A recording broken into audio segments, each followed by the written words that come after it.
Hello YouTube. This is I Fix It All. Team I Fix It All, because it's what it's all about, right? So I got a 70 Karmann Ghia. Tools loaded up in my toolbox. We're doing a body on resto, starting with the inside and working our way out. And one of the things that we need to do is replace 4 floor pans. My floor pans are in really great shape with a little bit of surface rust, but toward the rear, like most VW fans, we have issues. I've come up with a plan to do a body on floor pan resto, and the intention here is I'm running on low on battery. I'm going to try to point out I'm going to cut these floor pans out right along the white line. I'm going to keep this metal down to here. The same with this side. I'm going to be cutting through this vertical side, and I'm keeping all the metal back here down to this area right here. There's 2 steps. 1, 2, we're on the floor. Come halfway up on the floor. Stupid wire is in the way. But I'm going to be cutting through here. And the result is I had to index myself some marks on the floor to get a sawzall in. So I've got one mark back there. And there's a Holby just yonder, big enough to stick my sawzall blade in. So I can go that way and that way.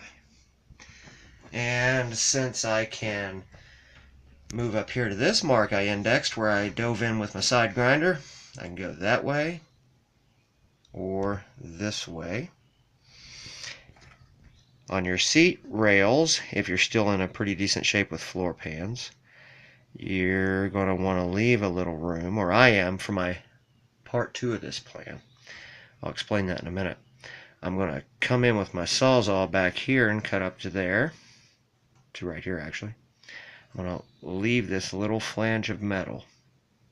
It's about 3/4 inch to 7/8, something like that. Then I'm going to travel up this line up to the side edge, trim back. So we'll drop a pan out. The new pan will go, how do I put this? The new pan is a full pan. So we've got the ability to change the full pan if we want, but we've still got paint jobs showing that's just surface rust. Same on the other side. Really great shape. Not too bad until we get back there where I was able to punch through with my hand. And so we're going to cut the chunk of the floor pan we want to keep. The new floor pan is going to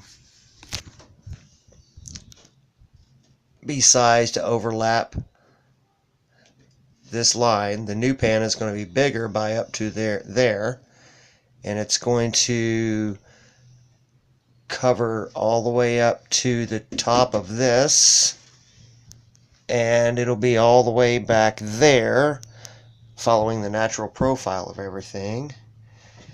The new pan will overlap all of this, including the seatbelt hole. It'll be double metal. Yes, I'm keeping this right here.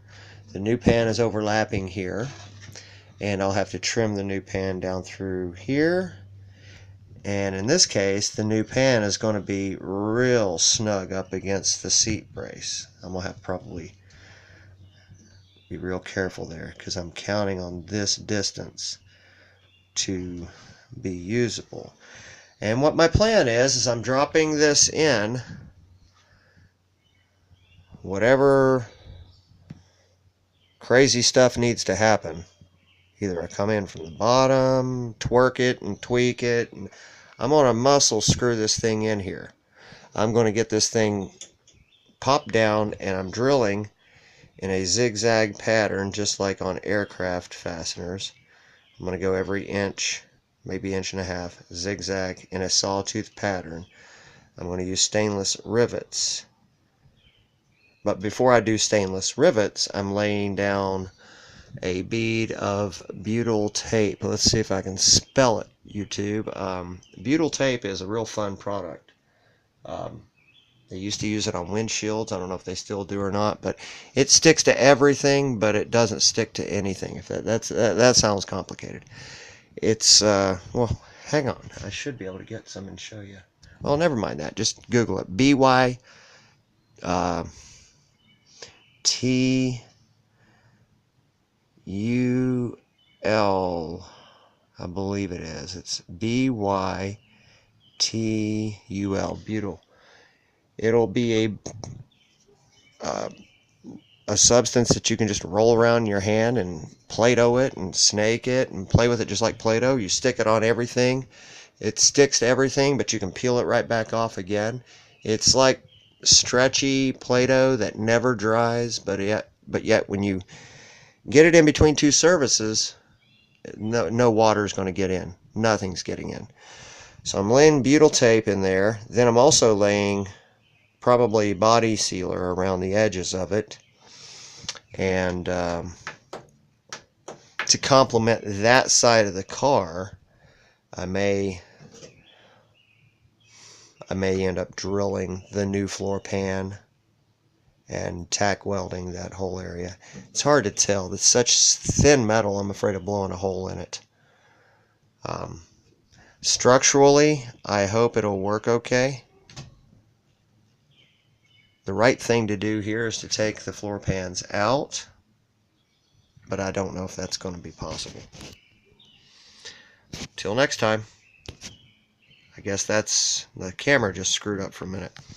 Let me repeat that. Right thing to do is to take this whole floor pans out, but then you got to chisel out your area of your metal you had left over. You got to disconnect the floor, the seat rails. The orientation of these things are